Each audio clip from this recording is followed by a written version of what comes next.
Welcome. दिल को छू जाने वाली कहानियाँ सिर्फ नूर टून्स पर। आज नीलम नगर की छोटी सी दुकान में एक ऐसा राज खुलने वाला है जो हर दिल की धड़कन को जादू में बदल देगा। नीलम नगर की सल्तनत में आज सुबह जादू की खुशबू कुछ ज्यादा ही महक रही थी। सलोनिया अपनी मिठाई की दुकान के बाहर खड़ी थी और गहरी सांस ले रही थी। इसके लंबे चांदी जैसे चमकते बाल हवा में लहरा रहे थे। इसकी नीली आंखें नीलम नगर के आसमान की तरह जगमगा रही थी। वो हल्के गुलाबी रंग का रेशमी लिबास पहने हुए थी जिस पर सितारों जैसी चमक थी। इसने फैसला किया कि वो दुकान में एक नई जादुई चीज़ बनाएगी। ये चीज़ थी जादुई गुलाब जामुन। ऐसे गुलाब जामुन जो दिल की खुशियाँ जगा दें और रोशनी को जिंदा कर दें। सलोनिया ने दुकान का तख्ता साफ किया और मिट्टी के प्याले तरतीब से रखे। फिर इसने अपनी जादुई छड़ी से रोशनी की एक लकीर खींची। लकीर ने एक दरवाज़ा बनाया जो पहाड़ों के जंगल की तरफ खुल गया। वो इसी दरवाजे से सूजी लेने गई। जंगल में रोशनी के दरख्त थे जो सूजी के दाने पैदा करते थे। सलोनिया ने दरख्त के नीचे हाथ फैलाकर सूजी की चमकती हुई धूप जमा की। सूजी नरम, हल्की और रोशनी से लबरेज थी। फिर सलोनिया दूध लेने नीलम नगर की सुनहरी वादी की तरफ गई। वहाँ दूध नूरी बकरियाँ देती थी जिनका दूध सितारों जैसा हल्का और मीठा होता था। इसने प्यार से एक प्याली दूध हासिल किया।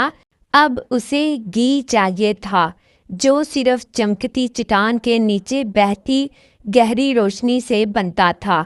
वो पहाड़ी के दामन में पहुंची और अपनी छड़ी से छूकर रोशनी को घी में तब्दील कर दिया। तीनों चीज़ें इकट्ठी करके वो वापस दुकान में आ गई।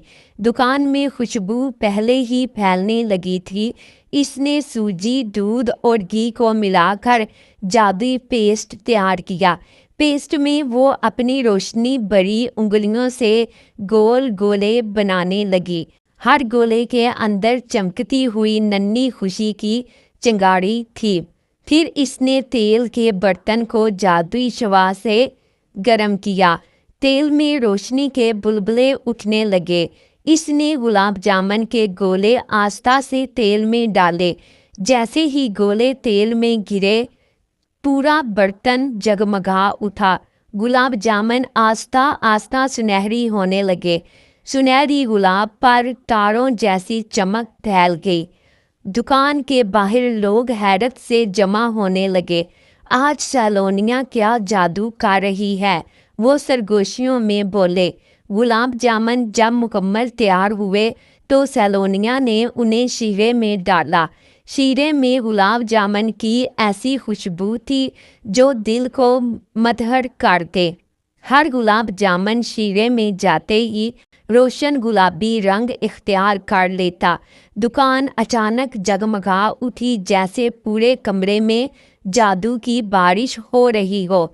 सलोनिया ने पहले गुलाब जामुन को एक सुनहरी प्लेट में रखा। फिर वो प्लेट दुकान के बाहर खड़े बच्चों की तरफ ले गई। बच्चों की आंखें खुशी से फूल गई। ये तो आसमानी खुशबू है, एक बच्ची बोली। बच्चों ने पहला नवाला लिया और फौरन मुस्करा उठे। हर नवाले में रोशनी, नरमी और मोहब्बत थी। गुलाब जामुन खाने में थके दिल भी चमकने लगते थे। लोग खुशी खुशी कतारों में लग गए। सलोनिया, तुम तो नीलम नगर की नेमत हो, गांव वालों ने ऐसा कहा। सलोनिया ने शर्मा कर अपने चांदी जैसे बाल दुरुस्त किए। इसकी नीली आंखें मजीद चमकने लगी। इस दिन के बाद सलोनिया की दुकान को जादुई गुलाब जामुन वाली परी भी कहा जाने लगा और यूं नीलम नगर में मिठास और रोशनी। इस कहानी के नेक्स्ट पार्ट के लिए हमारे चैनल के साथ जुड़े रहें। नई नई जादुई कहानियाँ सुनने के लिए मेरे चैनल नूर टून्स को सब्सक्राइब करना ना भूलें। आपको हमारी जादुई कहानी कैसी लगी कमेंट्स में लाजमी बताएं।